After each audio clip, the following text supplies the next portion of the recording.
నీటి సమాధిలోకి దిగిపోయాను, నేను చనిపోయాను అని ప్రకటించాను. మృతులు లేస్తారనే నిరీక్షణతో, అబ్రాహాము విశ్వాసంతో మునిగిపోతున్నాను ప్రభునిలో.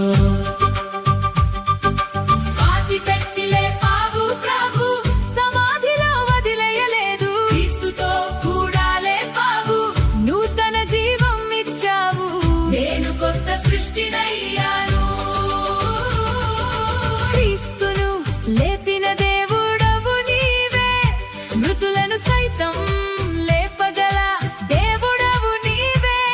నీ చేతిలో నా జీవితం సురక్షితం. క్రీస్తు లేవకపోతే మన నిరీక్షణ వ్యర్థం, కానీ ఆయన లేచాడు. అందుకే నేను కూడా లేస్తాను. పాపానికి చనిపోయి నీతికి బ్రతుకు